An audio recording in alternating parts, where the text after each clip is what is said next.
Thank you so much, everyone, and thank you for those who, and congratulations as well to the 2025-2026 winners of the Young Farmers Award. That's just fantastic. One of the things that I know when it comes to agriculture is that there's something that those of us who grew up in the 1970s and 1980s, we didn't talk about. We didn't talk about at all. And that culture is part of what's going on. That's what I'm going to be talking about today. First, I'll introduce myself a little bit. I am Merle, Massie, Executive Director of the Do More Agriculture Foundation. This is our farm in West Central Saskatchewan, Massie Panoramic Farm. We farm with my husband's two brothers and his parents, and we've been farming together for about 30 years, and he's been farming a little bit longer in this space. I also grew up on a farm north of Prince Albert, so anybody been to Christopher Lake or Paddockwood? That's where I'm from. One of the things that's happened in the past 10 years when it comes to mental health and agriculture is that the Do More Agriculture Foundation was created by farmers for farmers. And this is how it happened. Kim Keller, who's a farmer in the Melfort area of Saskatchewan, put out a tweet string, and she said, "Ag, we've got to do more." She had received a message the night before that kept her up thinking because she'd heard about yet another farmer who had died by suicide. So she put out a very heartfelt tweet string. What happened next was incredibly powerful. The outpouring of support happened in two ways. Number one, the tweet string went viral. What that means for those of us who maybe at the time weren't on social media is that thousands and thousands and thousands of people interacted with it, talked about it, and started sharing their own views and perspectives. It opened the door for that larger public conversation. The second thing that happened is what drew us to the talk today. The second thing that happened is that everyone who interacted, particularly Kim Keller and Leslie Ray Kelly, so those of you who know High Heels and Canola Fields, they were two of the founding farmers who were on the founding board of the Do More Agriculture Foundation. And both of them have showed me the enormous number of private messages that they have received. Both of them have been on stage, just like me, talking to people about mental health and agriculture. And both of them have received so many private messages and pieces of conversation. People will stop and line up, say, "Yeah, I didn't want to ask a question. I didn't want to be public, but thank you for doing what you're doing." I get stopped. Last summer I was at Ag in Motion. I get stopped by people who will say, "What you guys are doing saved my brother's life." And I go, "Well, but we're not, I'm not a doctor, I'm not a psychotherapist, I'm not a psychologist. How could you say that?" And she said, "You opened him up to recognize that this is regular, this is every day, and this is something that he could get help for, and that you gave him hope." He went and he got help, and she's still so grateful. That private piece is part of what I'm going to talk about today. When we talk about the mission of the Do More Agriculture Foundation, it's about cultivating a culture. I really loved what Elaine phrased, how you explained, Elaine's sitting right there, so I'm going to point at her. You explained farm culture as the invisible glue. The invisible glue that holds a farm together and that holds agriculture together.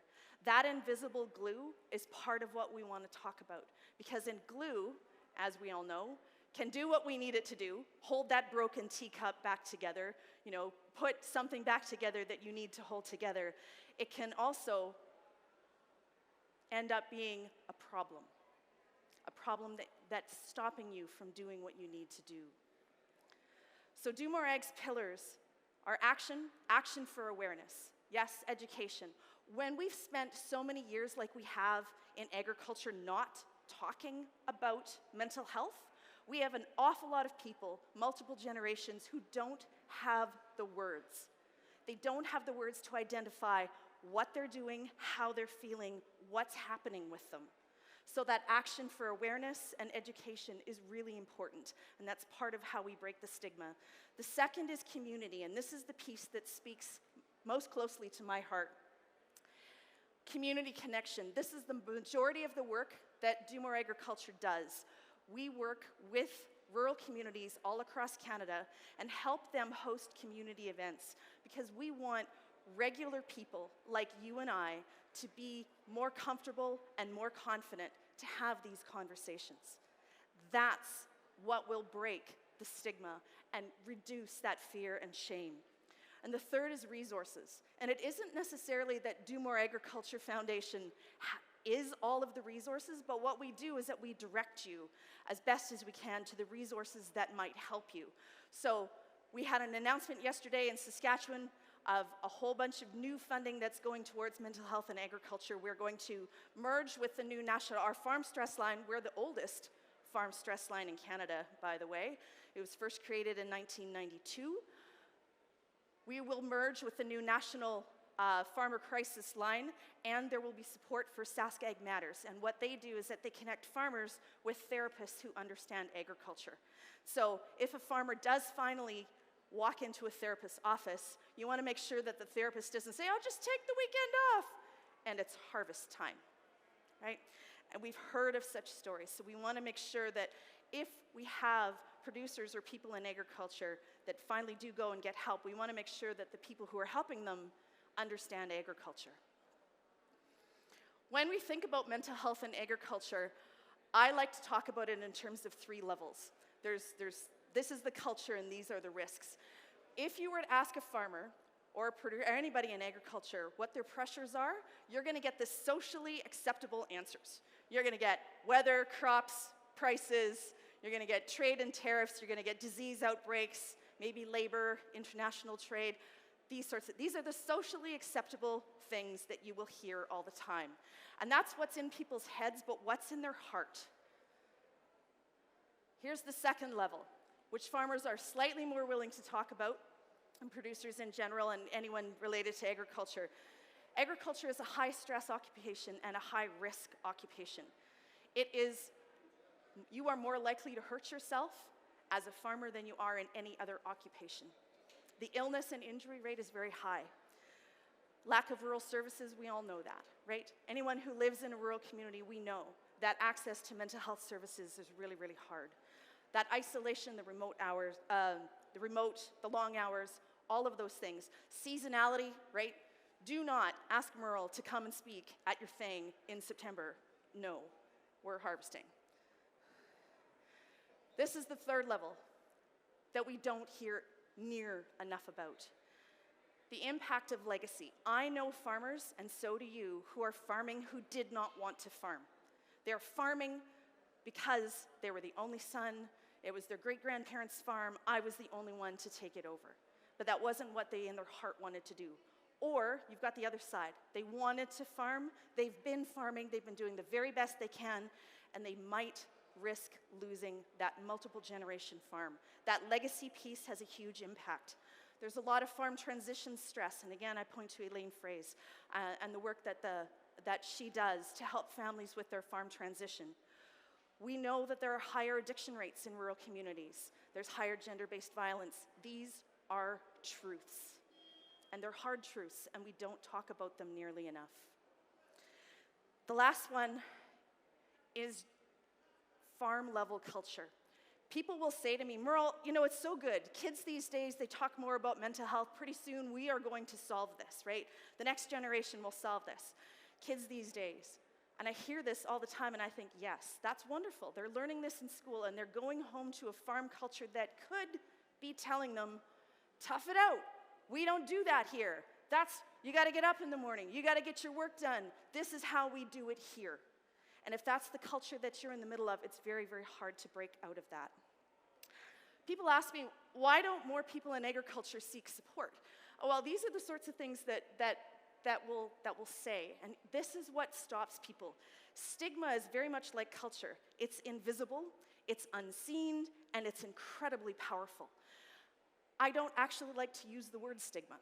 And this is why, because people will say, oh, there's stigma about mental health. I'm like, yeah, there's dust on my television. People don't really understand what stigma is and what it does. So I like to talk about it in terms of this is what's happening at the community level, so you hear stereotypes. All people who have schizophrenia are.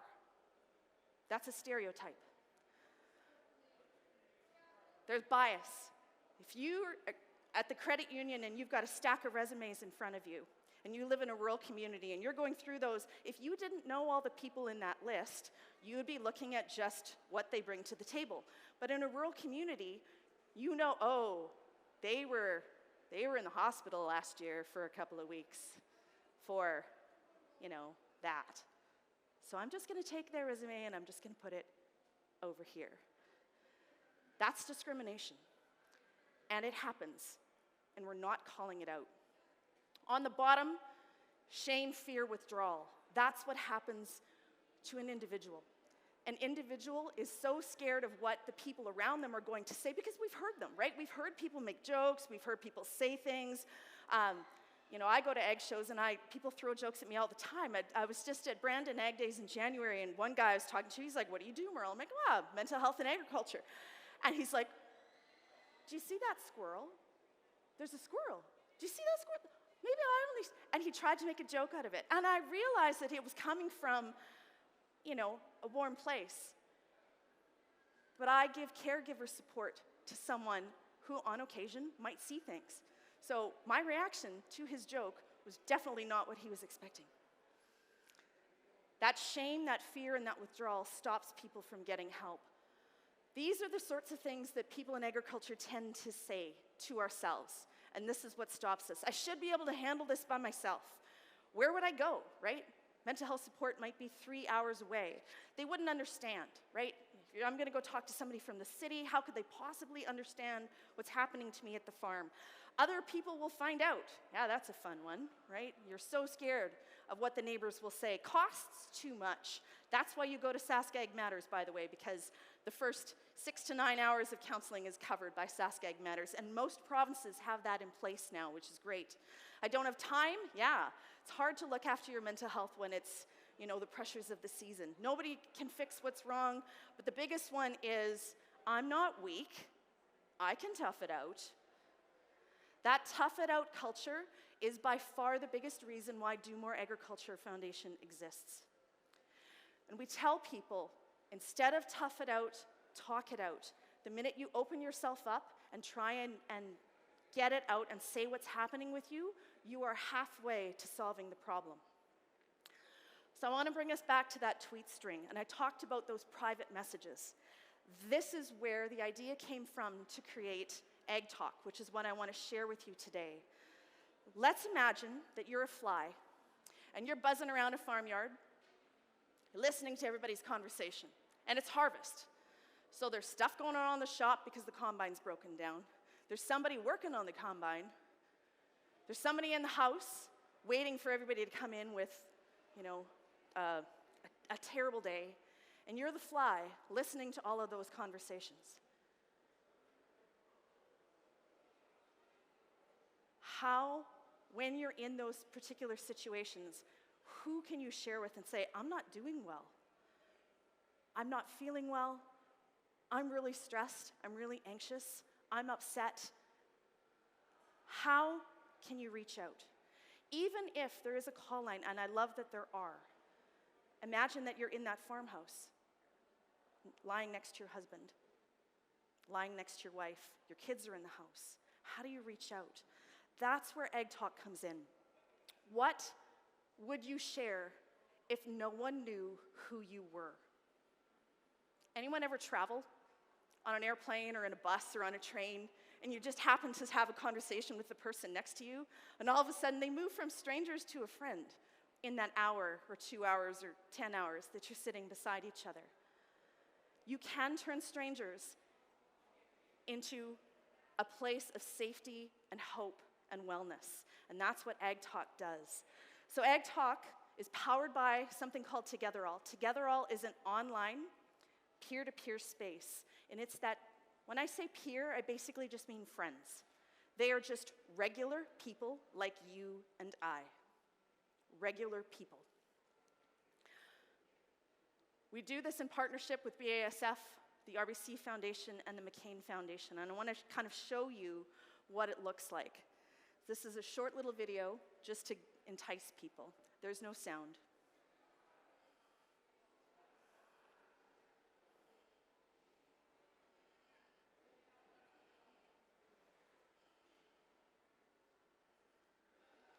Those three pieces of talk, ask, and listen are central to everything that we do at the Do More Agriculture Foundation. We want regular people to increase our courage and confidence to have these conversations with one another. That's where we're going. So AgTalk provides a space. If you happen to be one of those people who maybe you don't have someone in your family or in your community that you feel comfortable talking to, and you've got some heavy things that you would like to talk about, that's where AgTalk comes in. It's online, it's completely anonymous. When you sign up, they give you a whole new name. They do have your actual phone number and know where you live. And this is important just in case they need to send 911 to you. However, they only activate that in absolute dire need. So it is a space, it's community at your fingertips. So it is quiet. It's quiet support. You don't have to talk, it's not this kind. It's texting, you can use your computer, you can use your laptop, you can use your iPad. It's quiet support, it's text-based support, or you can draw. Lots of people will draw. There's bricks that you can draw on and just draw out how you're feeling. You can read what other people are facing. Because the thing about when you have an illness or you're feeling unwell, oftentimes in agriculture we feel weak and we feel like it's only me. I'm the only one. But if you read what other people are facing, it helps you to feel less alone. And if you want, you can share your story, but only if you want to. That feeling of not being alone is the most powerful thing that AgTalk provides, and it provides it for anyone. Anyone related to agriculture across Canada can join AgTalk for free. These are some of the things that people on Together All have said. Anonymity keeps me safe, so I'm able to tell the world how I'm feeling. I'm used to being the strong one. I didn't want to burden anyone with my problems. I wanted to try and help myself, so I joined Together All. None of us ever wake up in the morning and go, oh, I was fine yesterday, but today I need therapy. No, you might. Totally, absolutely. I love therapy. I've been in it for years. What I know, though, is that there's a huge discovery phase, right? There's a phase where you're just trying to figure out what's going on and what your next step is going to be. That discovery phase is a good place to join AgTalk. I don't want to be someone that people have to tiptoe around. That's another thing that people will think. Together All helped to lighten the load. There's no judgment. I could just be myself. This is the piece that I love the most. The community is amazing. I realized that I'm not alone and that helping others in my position makes me feel like I have something to give. I want to say that again. It makes me feel that I have something to give. There's an enormous amount of power in just being a regular person, sharing what's going on with you and reading about what's going on with someone else. You do have the power to listen to someone else, and that gift, that listening, that reading what they've said and responding, that is your gift, and it's a huge gift. This is what the Together All site looks like, and there's different communities on it. So yes, there's a whole farming community. I talk about it as Farmer Coffee Row. But there are other communities within Together All, because none of us are ever just farmers. Some of us are emergency responders. Some of us might be nurses. Some of us might be mechanics. Some of us might be high school students in sports. There's all kinds of spaces. There's places for talking about divorce. There's places for talking about loneliness. There's all kinds of spaces within Together All. And it is an absolutely safe space. When you go on, they give you a name. This person is Purple Prize 58. Good enough. It works. I'm going to, back in the hole. I don't know if you can see that on the very bottom, but that's what someone shared, back in the hole. So this is what happens on Together All. You can read, support, and respond to posts that other people have read so you feel less alone. If you want, You can write a post yourself for other people to read and respond to you. You can, if you want, take a course. These are curated courses, and these are curated articles. So it's different than what you're going to read if you just go on Google and find somebody who's going to say, oh, you can cure your bipolar disorder if you eat 10 goji berries every day, right? Yeah, that's not what you're going to find.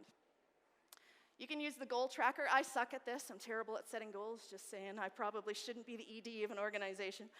And you can do a self-assessment. They're quite handy as well. So these are some of the things that you can do. But I wanted to share some stats. This is the first time we have shared these stats in public. This is from our 2025 report. 73% of the people who have joined AgTalk are not engaged in any formal mental health support. None. This is the only formal mental health support that they have yet to engage in. 3/4 of the people who've joined AgTalk. 38% of them report past thoughts of suicide or self-harm. These people are not feeling well. 80% reported their mental health as poor or very poor. And 42% said that they shared something on TogetherAll that they've never shared with anyone else. That they have not felt comfortable with anyone else in their circle, their family, their neighbors, their community, but they've shared it on TogetherAll. I first thought, because it's an online platform, that it would be primarily, people in their sort of 18 to, 35-year-old range. Nope, we're right across. I've got people on there in their 70s. 88% found the community helpful. These last two stats blew me away. 78% of the activity when they go onto AgTalk and Talk, their activity is outside of normal business hours. And that means it's after 6 o'clock at night and before 9 o'clock in the morning. And of that, 36%, 1/3 of the activity is after midnight. When you're in your darkest place and there is no one else, this is where people are going. It is 24/7. Once you are registered, it's available to you 24/7. It is backed by clinicians. But I want to reinforce, this is not a clinician space. This is not a therapy space, except the one-to-one, regular people talking to each other. That is also therapy. If you did not know that, if that's the one piece that you take with you today, I hope that you remember that. Talking to someone who's just like you about what's happening with you is also therapy, and it's very good. It's clinically known to be very, very good. So is all that reading piece. It's called bibliotherapy. I didn't even know there was a word for that. So this isn't a crisis space, but in 2025, we had what are called 6 escalations within AgTalk. So there were people that the clinicians, the wall guides, thought, okay, there's something going on. Or they reached out to the wall guides. I'm in trouble. And of those 6 escalations, they were all successful. One had to be escalated outside of TogetherAll, and someone had to go and get them help, but that happened. And it is available in both English and French. These 2 quotes come from people who have signed up to AgTalk. I enjoy the community feel to it and how everyone is supportive. I feel less alone when I come on here. And I like that this is a place where I can express myself without judgment. That judgment piece is huge, and it's one of the things that will stop people from getting help. They're so afraid of being judged. Before I leave, Sherilyn, are you around? Do I have another? Do I have like 5 more minutes just to finish up? Okay, good. Thanks, Jennifer. I wanted to give you guys, just in case someone didn't have an overview of the Do More Agriculture Foundation. Jennifer gave me the thumbs up, so yeah. Yeah, that's right, if anybody has any questions. I wanted to give, just in case there's people out there who don't know what the Do More Agriculture Foundation is all about, one of the things that we do is thought leadership. So me standing on a stage in front of all of you, talking to what's going to be on YouTube. Hi, everybody on YouTube. So thought leadership. We do lots of public speaking, interviews, sharing events. and information sessions. Next week, we are screening the documentary Deep Rooted online for free 3 times, so please follow us. We are a connector for mental health. Again, it's not that we're providing all the services, but we make sure that we know what services are out there. We make sure that they're on our QR code, so that QR code is an ever-living QR code. There should be a few on most of the tables. They are stickers. Feel free to take them, put them in your tractor cab, put them in your truck, stick them in the bathroom in your rural community, and this will give access to immediate mental health crisis support. Our Talk, Ask, Listen workshops, we should be opening the community fund in another 10 days, where communities across Canada can apply to us to host a workshop in their community, again, to increase regular people's courage and confidence to have these conversations about mental health. We have it in 2 different versions. We've got a longer 3-hour version and a shorter 1-hour lightning version. This is what a typical community person will tell us. My community's leaving with new skills and a better understanding of how to support their peers, and I'm proud to see this kind of change in our community. We also have, this is courtesy of Bayer, the Hey, Are You Okay? This is a self-check-in tool. Last year we won one of the Producer Mental Wellbeing Initiative funding pieces so that we can do some renovations and refresh this. So we're doing that work and we'll relaunch it this summer. Another thing that we do, so if there's anyone in the community or out there who is a veterinarian, a nurse, a psychiatric nurse, works anywhere in the healthcare industry, is a therapist, and wants to understand agriculture a little bit more so that you can develop a better therapeutic relationship with the people that you're working with, we run AgCulture once a month, again, online, free, available to anyone. We launched a podcast last year. It's called Hey, Are We Okay? And it's all about what communities are doing to raise the conversation. What are communities doing to do a better job of mental health in their community? We share those stories and celebrate those stories and share them widely. One of the pieces that we have in that is what we call the Fun on the Farm piece. So we ask you, what have you done on your farm? Because farms are, yes, they're places of work. They are also places where we have a lot of fun and we play, right? And so I want to hear if you have built something or you do something on your farm, cross-country ski trails, you go downhill skiing in your coulee, you built a cabin on your back 40, whatever it is that you did, I want to hear. This is my labyrinth, so I raided all of our stone piles across our farm and I built myself a walking labyrinth. So that was my Fun on the Farm piece. I took a piece of land that our machinery is too big and we can't fit in there anymore, and so it was not being farmed anymore, so I took it and my husband said, have fun. I'm not hauling any rocks. I'm like, it's okay, I'll do it. So please, tell me about your Fun on the Farm story. I want to leave you with this thought. When it comes to mental health, there's 3 ways to shine the light. You can be a porch light, and that's the kind of person who maybe on your social media you post and you say, my coffee's on, door's open, I'm always home, come and see me. Basically you're signaling that you are a safe person to have a mental health conversation with. We love you. We want everyone to be a porch light. The second is a flashlight. And a flashlight, because if any of you have ever known anyone who is struggling with their mental health, the first thing that we tend to do is pull away. When we pull away, we actually need you to come and find us. Flashlight. Be the flashlight. And the third is the floodlight. And that's where Do More Ag sits. Floodlight. Shining a light on mental health and agriculture and raising awareness for all of us. And if you would like, that's our link to resources and support, and thank you so much for your time.